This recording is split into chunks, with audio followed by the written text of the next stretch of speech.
Welcome to your English online class 7th. I'm your English teacher, Ma'am Maria. Students, I hope all of you will be fine by the grace of Allah. Student, doing your work regularly, paying attention to your study. Okay, students, we started the grammar story of foolish stag. Foolish means बेवकूफ, stag means barasingha. Look at this picture. ये बारहसिंगा है. इसके आप horns देख रहे हैं, ये जो सींग से बने हुए हैं. ओके, और इसकी लेग्स भी देख लें. ये इसको अपनी लेग्स से ये अपनी लेग्स को डिसलाइक करता था और इसको हॉर्न्स पे जो ये जो इसके हॉर्न्स हैं, इसके सींग हैं, इस पे प्राउड फील करता था. Okay, let's start. Okay student, the foolish stag. Foolish means बेवकूफ, stag means barasingha. Once a stag lived in a jungle. एक दफ़ा का जिक्र है कि एक बारहसिंगा जंगल में रहता है या था. He used to drink clear water from a nearby stream.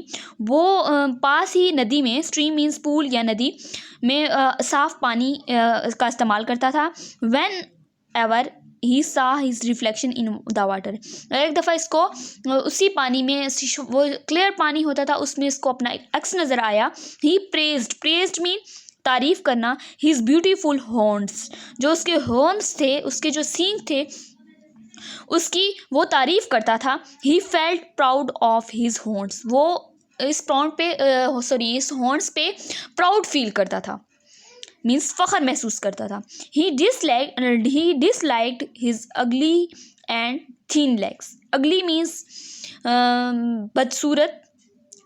वो अपनी पतली टांगों से, जो उसकी बदसूरत टांगें थी, उससे नफ़रत करता था, उसको पसंद नहीं करता था. ही thought that his legs were Shem for him. वो ये सोचता था कि जो इसकी टांगें हैं उसके लिए शर्मिंदगी का बास बनती हैं. वन डे, एक दिन, as he was drinking water, वो पानी पीने गया था, ठीक है. एंड फीलिंग सोरो, वो बहुत गमगीन महसूस कर रहा था. फॉर हैविंग अगली लेग्स, बदसूरत जो उसकी टांगें थी, उस पे बहुत गमगीन था कि मेरी ऐसी टांगें हैं. ही सा पैक ऑफ हॉर्न्स मीन्स शिकारी कुत्ते. Pack mean group.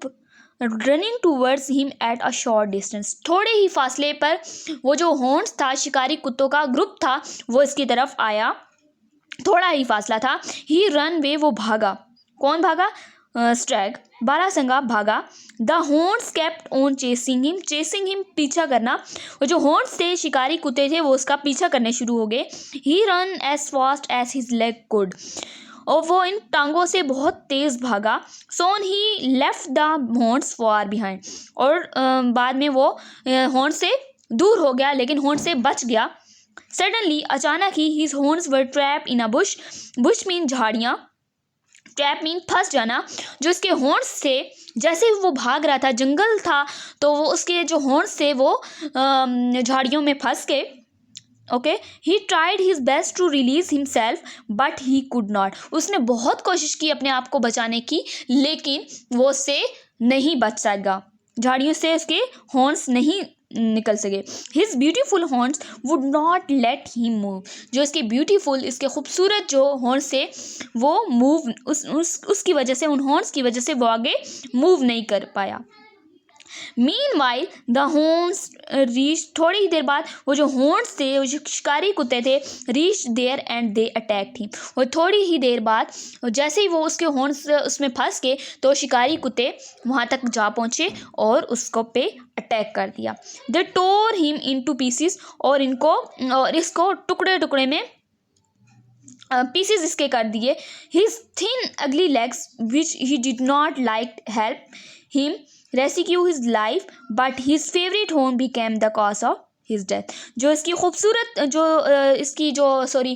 इसकी टांगें थी, जिससे वो नफ़रत करता था, वो इसको ज़िंदगी में बचाने के लिए काम आई थी. लेकिन जो इसकी फेवरेट हॉर्न्स थे, ब्यूटीफुल, जिसको खूबसूरती की वजह से इसको जो उसे पसंद थे, वो किसकी वजह बनी? डेथ की वजह बनी, जिससे उसकी डेथ होगी. मॉरल, तो नतीजा क्या है? ऑल द ग्लिटर्स मीन चमकती, इज़ नॉट गोल्ड. हर चमकती चीज़ सोना नहीं होती. Okay. Appearance are often deceptive. Deceptive means आप ये कह लें हर डिसेप्टिव मीन मतलब धोखा देना। अपीयरेंस जहरी शक्ल और ऑफन डिसेप्टिव, हर जहरी शक्ल धोखेबाज होती है, ठीक है। जहर में कुछ और बातन में कुछ और। शक्ल से बज़ाहिर तो वो खूबसूरत लग रही होती है आपको, लेकिन अंदर से वो धोखेबाज भी हो सकता है, ठीक है। इसी तरह जैसे ऑल द ग्लिटर्स, हर चमकती चीज़ सोना नहीं होती। तो क्या प्रूव हुआ, जो उसके खूबसूरत हॉर्न्स थे उसी की वजह से उसकी डेथ हुई। जो उसकी टांगे थी जिससे वो नफरत करता था, वो इसको ज़िंदगी में बचाने के काम आई, लेकिन उसकी टांगों ने उसकी बहुत हेल्प की, लेकिन उसके जो हॉर्न्स की वजह थी वो उसकी डेथ की बास बनी। ओके, नेक्स्ट नेक्स्ट है फॉर्म्स ऑफ वर्ब्स। सबसे पहले स्टूडेंट्स, वर्ब है क्या? A verb is a verb which shows an action done by a subject. जो डन करता है, जो सब्जेक्ट को कंप्लीट करता है, एक्शन होता है, उसे कहते हैं वर्ब। और वर्ब के बगैर सेंटेंस कंप्लीट नहीं होता। For example sit, stand, read. Okay, तो ये है आपके वर्ब।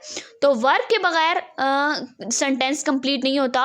अब जैसे कोई भी सेंटेंस ले लें, अगर हमें कुछ पता ना हो तो हम वर्ब के बगैर तो सेंटेंस कंप्लीट ही नहीं होता। तो for example students, for example verb की हम ऐसे एग्जांपल ले लेते हैं। Ali speaks loudly. स्पीक्स जो है वर्ब है, ओके।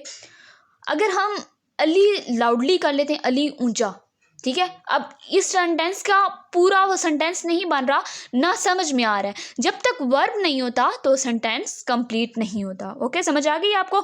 और स्टूडेंट्स, एक रेगुलर वर्ब होते हैं और एक इर्रेगुलर वर्ब होते हैं। रेगुलर वर्ब वो होते हैं, जैसे फर्स्ट फॉर्म है, प्रेजेंट फॉर्म है आस्क, ठीक है। तो आस्क जो है स्टूडेंट्स, ये बेस है, ठीक है। बेस वर्ब है, फर्स्ट वर्ब है, ठीक है, पॉजिटिव वर्ब। तो बेस मतलब कि जैसे आस्क्ड है, ईड जिस सेंटेंस मतलब कि पास्ट में भी और पास्ट पार्टिसिपल में भी, सेकंड और थर्ड में भी हम ईडी लगा दें, जिस वही वर्ड्स बेस वर्ब लिख के, तो ईडी अगर हम लगा देते हैं तो ये हमारा रेगुलर वर्ब होगा। ओके, 90% रेगुलर वर्ब यूज़ होते हैं, 10% जो हैं वो इरेगुलर होते हैं। For example bring, brought, brought, ठीक है। Break, broke, broken. ओके, ये जो सेंटेंसेस हैं ये इरेगुलर हैं। जो बेस फॉर्म है आपकी, बेस वर्ब है, वही हो और ईडी साथ लगाया जाए तो ये रेगुलर वर्ब होते हैं।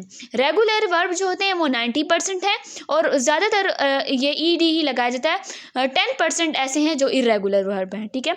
आपको इजी होगा, आप अगर स्टूडेंट्स जब आप लिखेंगे नोटबुक पे, तो आप जो रेगुलर वर्ब हैं वो एक सेट बना के लिखना है और इरेगुलर वर्ब हैं वो एक सेट पे लिख लें। लेकिन आपने लेटर्स का भी ख्याल रखना है, जो ए वाले हैं वो पहले लिख लें, जो बी वाले हैं वो बाद में लिख लें, ठीक है।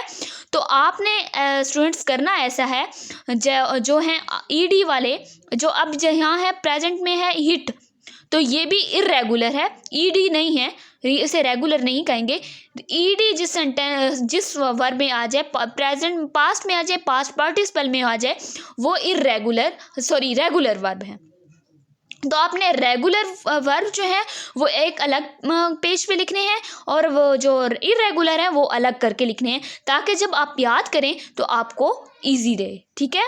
तो इसमें हम जब बी और इज़ है, वाज, बीन, तो ये इरेगुलर में आ गया। स्टूडेंट्स, जिस वर्ब में सेकंड और थर्ड फॉर्म में ईडी अगर लगाया जाए तो वो आपके रेगुलर वर्ब होंगे।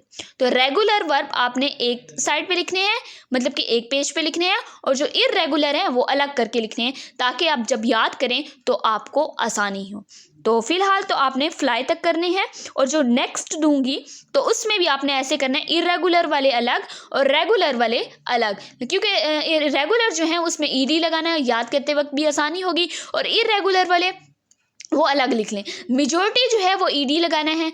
90% मैं आप लोगों को कह रही हूँ कि वो रेगुलर वर्ब होंगे, ठीक है।